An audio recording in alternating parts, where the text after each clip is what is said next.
Sorry I missed Dennis's presentation earlier today. What a great man he is, and what a beautiful story he has. I'll get right into the presentation. Valerie, should I go till 2:45 or 3? I can't remember my cutoff time. If you need to go over 2:45, you go ahead and do Okay. that. Because you'd just be cutting into my time. Well, we're not going to cut into Valerie's time. Just by way of introduction, I am not an author. I am writing a book, but I'm really coming here representing social media, particularly free platforms that you have access to, like Facebook, Instagram, Twitter, are the three I'm going to talk about. And it's what you can do as authors to leverage those assets to get your book out. That'll be the first part of my presentation. The second part of my presentation is podcasts. I do host a podcast. I won't be talking about you starting a podcast, although you may do that, which is awesome, but it's more your role as a potential guest on podcasts. And all this is meant to help you in your efforts to get your stories out. I don't know everybody's stories here, but everybody's stories are needed. And that's really the focus of this presentation. I hope that as I share some stuff here, that ideas will come into your mind that help you. They're because of the content, but I kind of say a prayer that maybe ideas will come into your mind just because we're talking about the subject that isn't on my slide, that still helps you in your individual efforts to get your stories out. Grateful for Cedar Fort for the work that they're doing to bring all your stories. Bryce and his team, Valerie, what a great team, and grateful for all that they're doing, and especially for their efforts to bring your stories. That's a bit of my introduction. I'll talk in that second bullet point about building a social media presence, starting a podcast, then podcast guest tips, and then questions. Just some thoughts about social media. Usually when you think of social media, I'm going to kind of move this mic around a little bit and keep my glasses on because I'm old enough I can't even read my computer screen in large type. Usually think about professional accounts like an author page or a professional page or your personal accounts. And so I'm going to kind of talk about both. My personal journey is using my personal accounts to leverage to get the messages out I'm trying to do. So usually on that second bullet point, a personal page is usually obviously personal in nature. Some of you probably have, and the things you would post there would be typically family events, interests, but it also could be both a professional and personal. So you could be posting about your book or your efforts. You could also be posting about personal stories. And I'm not saying what's right or wrong. These are just different ways to do it. The fourth one there is it could be only professional. And so that's where I've gotten to, is all my social media, even though it's under my personal name, doesn't have anything to do with my personal life anymore. So I never post anything about my family or my kids, or my son in Samoa that's serving on a mission did get a shout out on Twitter. And it's just the way I've approached that.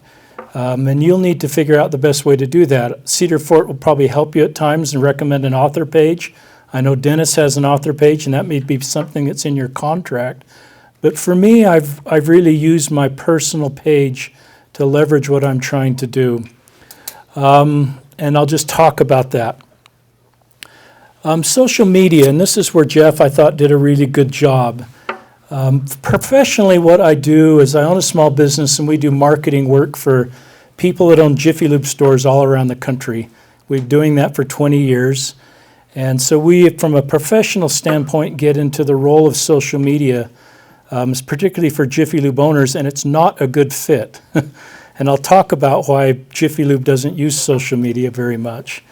I think you need to have a clear mission statement, something that you've written down, which is the focus of what you're doing with your social media. And it could be your book, it could be the message from your book, it could be the way you want your book to change people's lives, what you want to be different about people because you've written this book.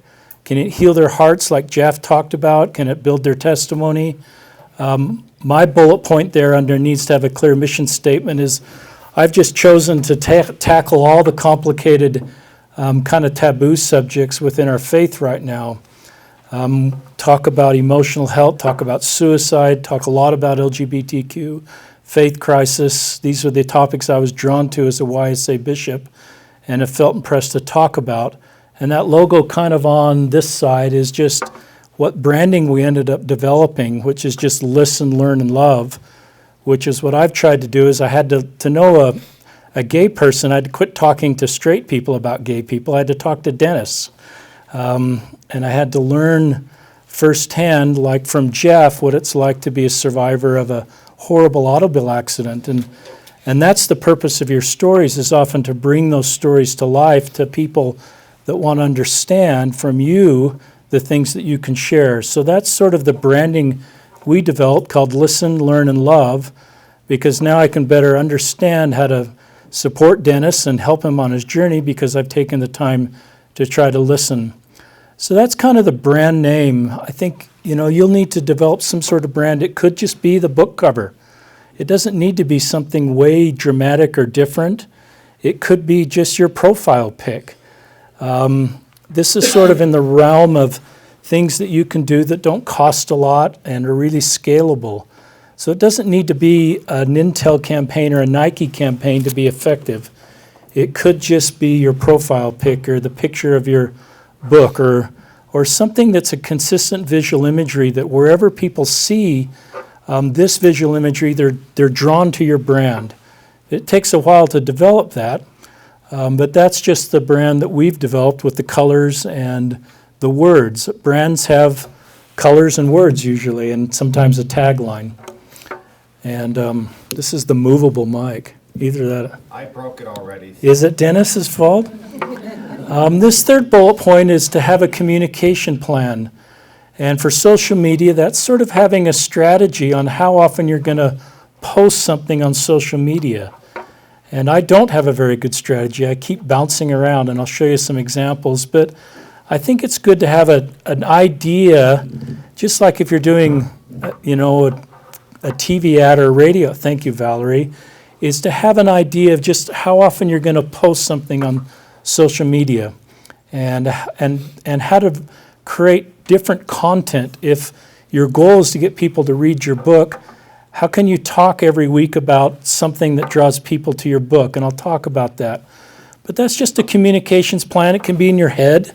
It can be written down. I don't think it needs to be this big, complicated, 20-page communications plan, but it can be something that you've thought about and you revise at times. You may also find that social media is just not your deal, and this isn't how you're going to market your book. And you can be successful authors, I believe, without social media. But this is just an avenue that's available for you that I think really can work. The fourth bullet point there is to share content from other sources that match your mission statement. And so, I forgot your first name already. Brian? Brian's writing a book, and he told me about his book. And it's really cool, and I'm not going to steal his thunder. But he could think of sort of sister themes.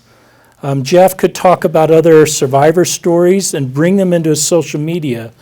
And that engages more people potentially in the content he's trying to bring to his listeners, that engages more people ultimately then in buying your book, if that's your goal. And so I call that sort of borrowed equity or sister content, or just bringing in other messages that are parallel to your messages that kind of bring more eyeballs to your Facebook page. So your Facebook page isn't just your book, but it's kind of bringing similar content. And so people go, I really want to be on Brian's Facebook page, because not only has he got a great story about his book, but he's bringing in other content. And then that helps Brian's book. So it looks like I've got another slide on social media. Content is what drives people to social media. If you were Jiffy Lube owners, maybe some of you are and I don't know it, I always tell the Jiffy Lube owners, because they want to do Facebook and Instagram and Twitter, and I say no one's really interested in going to a Facebook page to learn about Jiffy Lube. I said you've got to have, and they'll go to the stores to get your oil changed, but if you're interested in the Jazz, you're going to go to the Jazz's Facebook page. If you're interested in Kansas City Chiefs, you're going to go to the Kansas City. So it's really hard to develop a social media presence without people being interested in your content. And so it kind of comes hand in hand. And that's why it's the importance of having content to drive people to your social media. So and I'm going to talk about my social media, if I just started social media without any content, no one would have ever come to my platforms. The role of hashtags, this is just real tactical stuff. Some of you may know more about this than I do, and some of you don't. Often you can start to bring in hashtags with your social media. So Jeff has been talking about, surviving a terrible accident, near-death experience, and every time he posts, he could post a series of hashtags. Near-death experience. He could even put his name in there. Jeff Olson, I believe his last name. Jeff, if I've forgotten your last name, you're gone. Yeah, It is Jeff Olson. And you could even borrow or leverage church tags, Light the World. A lot of your content would fit with Light the World. And I think it's great to talk about sometimes, that's obviously a big push. I assume most here are LDS, and it would be appropriate at times to leverage existing LDS campaigns to talk about how your content ties in with Light the World. It's a pretty broad umbrella, Light the World. Question? Oh, just a comment. Another powerful use of this that I've noticed with hashtags is coming up with them for particular events. So say, for example, Great idea. we designated at this thing, Cedar Fort Con, as a hashtag. Everybody uses that, and suddenly we can connect to each other on See, so you could have short-term hashtags like that, or you could decide as part of your branding, what are my long-term hashtags? Long-term, that's right. And it could be then part of your social media. It could be your name. It could be multiple tags. I noticed that one time Jeff Olson connected with the word Lyft, and I know that there's the Lyft like Uber. Yes. And I don't know if he went that direction or whatever, but he was talking about lifting other people. Yeah. And you pick up all kinds of Yeah. people and get to know them while you're the driver. And Exactly. So hashtags are just a way, for those of you that aren't familiar, it's just the way people search social media. They could go on Facebook and just put that pound sign, I guess, that number sign, and then the word, and it could then link to your content without them ever being Facebook friends or finding you. It could just link to your content. I'm just going to show, I'm always nervous to show my social media because it's kind of like, I don't want to imply I'm doing this right or I've figured this out, but I just want to share what I'm doing so that perhaps it just is a thought starter for you. So there's my personal Facebook page. I don't have a professional Facebook page. One of the things I do really consistently is I just have the same picture of my wife and I. That's about 7 years old. I need to update that. It was at a wedding for our oldest daughter. And that's just been a visual icon. It's part of my branding. And that could be your picture as an author. But it just needs to, I think it's good to have a set picture of you on all the platforms. And then some of the content here that you might be seeing off to, just some of the details. And so that's just what I've tried to do to make my Facebook very consistent. I also have a handle called Papa Ostler. My teenagers named me that, so that's part of my branding is Papa Ostler. I also have core messages. So this would be a core message when I post one of my podcasts. Question? I'm sorry. Okay, so on Facebook, you can have your personal, right? Right. And you can have a business. Right. You're using your personal for your business. Can you help me understand the difference or the pros and cons or why I should use Good question.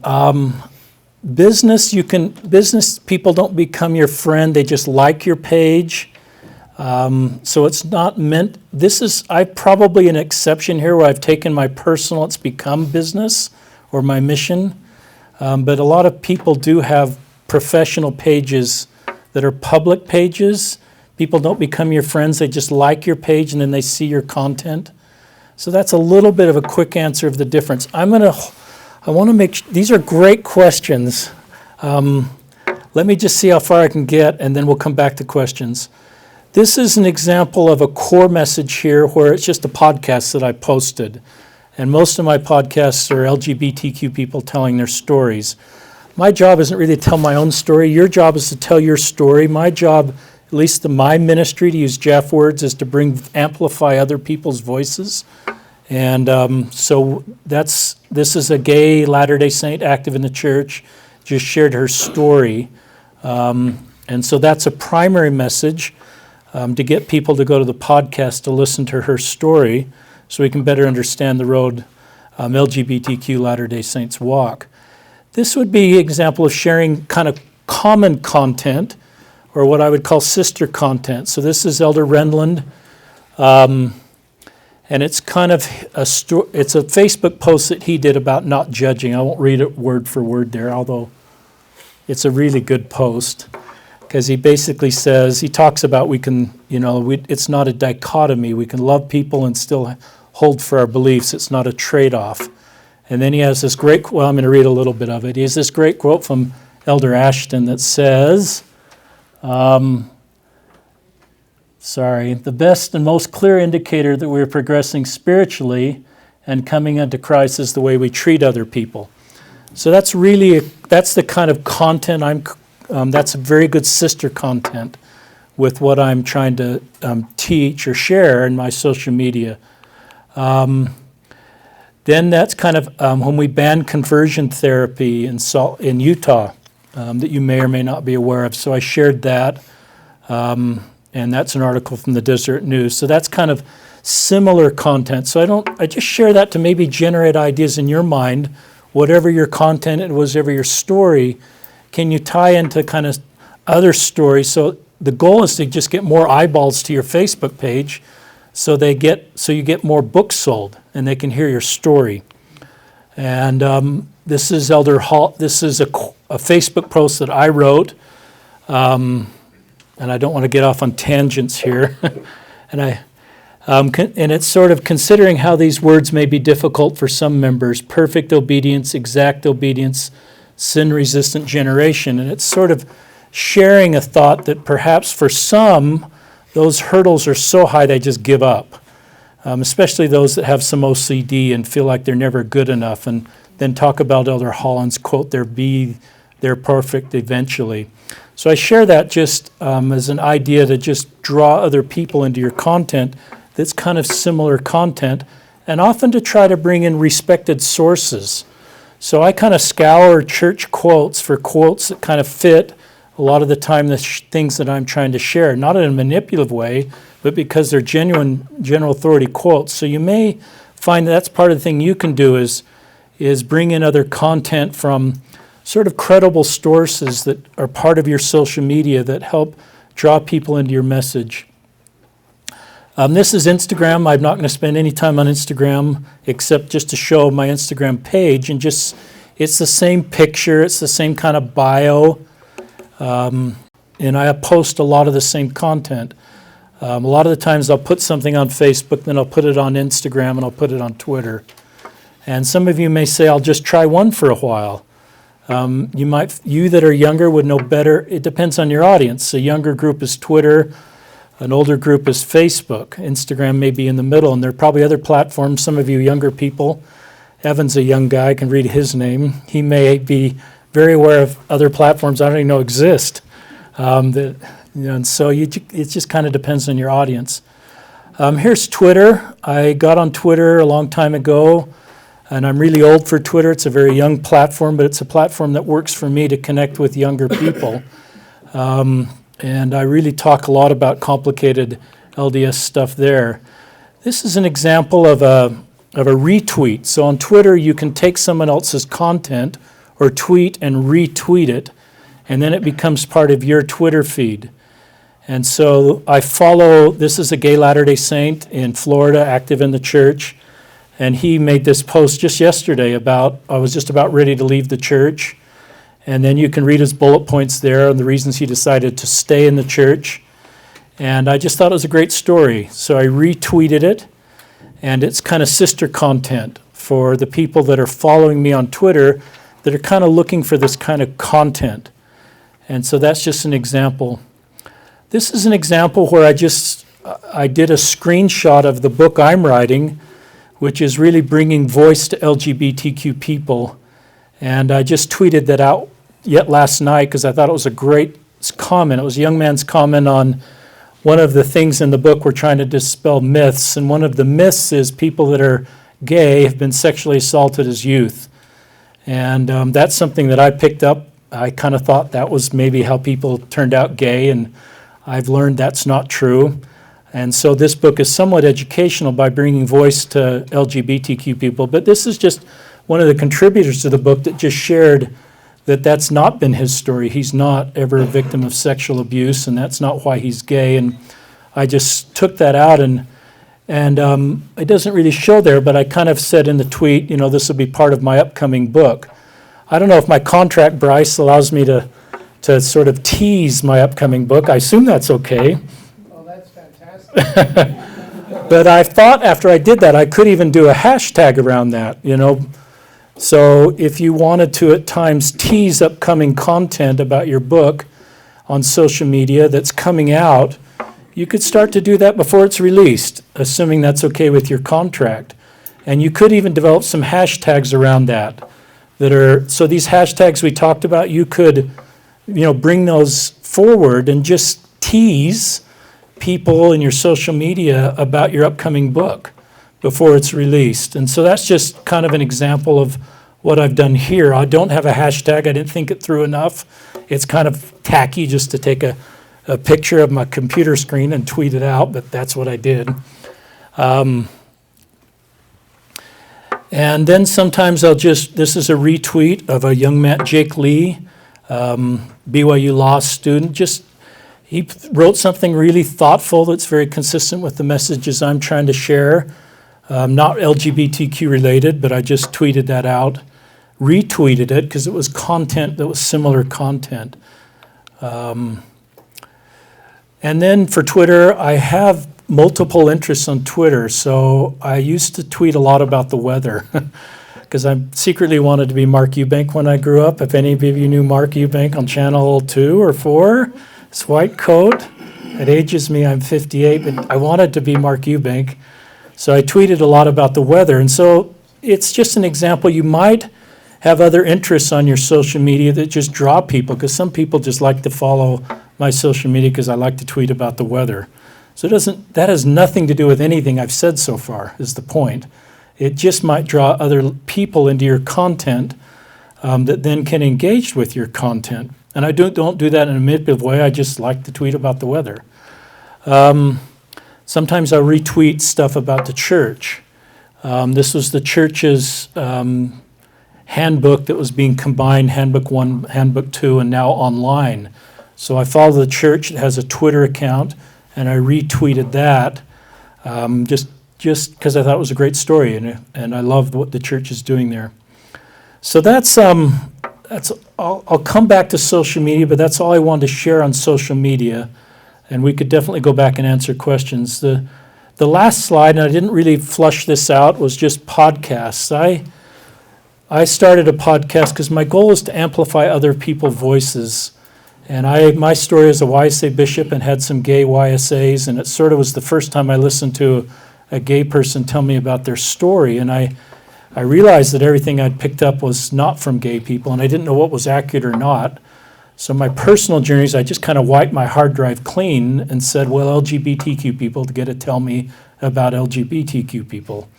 So I kind of rebuilt my hard drive trying to hear their stories.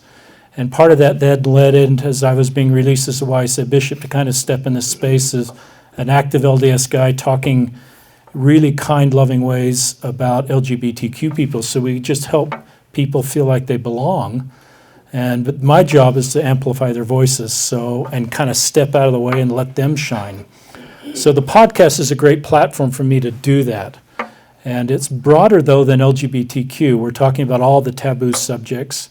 And some authors have been on to talk about their books, because often that is a great platform for you to get people. And I love what Cedar Ford is doing here with their own podcast that I think Valerie's the host, and I think that's awesome. It's a growing platform, and it's a great platform to get but if you are, this is more, the first bullet point, the first three are kind of, if you do your own podcast, I think you need to decide what your focus is. if Jeff were here, it might be after survivor stories of near death or overcoming trauma. You need to figure out who your guests are going to be, and you need to figure out a marketing platform. I think it's easier to start a podcast than to actually get people to listen. It's not very hard to start a podcast. You have to get hardware and software, but then you've got to have a platform so that people are aware of your podcast. And so I talk to a lot of people that want to start a podcast, and you can do that. That's why the social media is such a key component, to have a platform to be able to engage people that you have a podcast. And for me, I was lucky because I had a social media platform and then felt I wanted to start a podcast. And our podcast, you can't donate to our sponsor podcast. There's no money trail here. But it has about 7,000 to 10,000 listeners to every single episode. And that's an honor to me to bring focus to them. And I don't do any paid marketing on podcasts. I don't do paid marketing for anything that I do. Except I have a guy in my office that helps me with graphics and puts the podcasts up. So it's not a very expensive platform once you get the equipment for the incremental costs. And I just post them on Facebook, and people can subscribe to a podcast, and then I'll post a podcast and not even mentioned on social media, and already a couple thousand people have listened. But and I think Cedar Fort is going to have some workshops on how to help people if they want to do their own podcast, perhaps. Not today, but that may be in the future. But if you're a guest on a podcast, and we've done 240 guests. Dennis has been on the podcast. Valerie has. This is just if you're going to be a guest, and I encourage you to try to find all the podcasts you can, and try to get even if it's not a perfect match, it's still people that'll hear your story, and it's a great way. But I think these are my tips. Then I think you need to get to your story quickly. Some of my guests sort of get bogged down in their history, or it takes a little discipline to just, when you've got an hour to talk, to not get to your story pretty quickly because you've got a lot of time. My podcasts are usually an hour or more, but I think the most effective guests get to their core messages pretty quickly. Then the second one is to get to kind of write ahead of time, what are your 4 messages, or 2 or 3? I mean, what do you want to communicate in this podcast? And if I were a guest on a podcast, I'd have those memorized in my brain, or I'd have them written down, and I might come to them multiple times. This would be the same advice for an interview, anytime, or for a fireside, or for this kind of a meeting when you're speaking. And I love what Jeff said about, you got to be your spokesman and get your story out.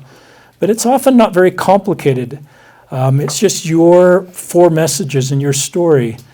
A lot of my guests come and they think my story's not very interesting, no one will listen. And I've learned that everybody has an awesome story, and everybody has meaningful things to contribute.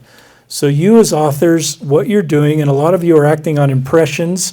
A lot of you are seasoned authors that have done this a lot. Some are doing it for the first time. I think it's really cool you're doing this. And don't underestimate the power of your story. Don't look at someone else's story or a cool design cover or way cool social media and think, I can't do this. Just be the best person you can and take the strengths that are yours and leverage those strengths. If social media is not your thing, don't do social media. You can be successful. Just be the best that you can do at the things that are comfortable for you. That was a little bit of a tangent. Some of the podcast guests tell their whole story, and I don't think there's any reason then to buy the book. And so you've got to have a little discipline, because it's fun to tell your story, but you've got to, and even in interviews and other ways, I think you've got to develop a cliffhanger or something that just, wow, I've got to hear something that he didn't tell me or she didn't tell me that makes me want to buy that book. And so figure that out a little bit. If possible, maybe that's not what you need to do, but I just think that's something that could help you. And however you're communicating about your product is to leave a little bit of a cliffhanger there so they buy your book or whatever action. And I like I'm a retail marketer with Jiffy Lube. Jeff talks about brand and retail. Most of what we do to get you to come to Jiffy Lube is not having a big fancy brand. It's retail stuff, paid search, coupons on your computer to get you to come to Jiffy Lube. So I'm more of a retail in the trenches, put people in the stores marketer. And so that's what I would think your approach should be as a guest, is what do you want people to do? You might say that at the beginning of whatever time you're communicating. I hope you buy my book. My book's available at, and then mention that at the end. I think it's okay just to tell people what you'd like them to do up front and at the end. I think that's great. So that is the last slide. Do we want to do 10 minutes of questions, or do you want to just wrap right now? Yeah, let's wrap Right now. So I'm just going to say thanks for the chance to present. Go for it. Follow your dreams. Your stories heal hearts. I love the mask thing that Jeff said. I've learned that as my guests are vulnerable, that vulnerability is how we heal each other. And how we're honest and authentic in our stories is how we connect in a real way. And you're doing that and can do that. So thank you for the chance to be here.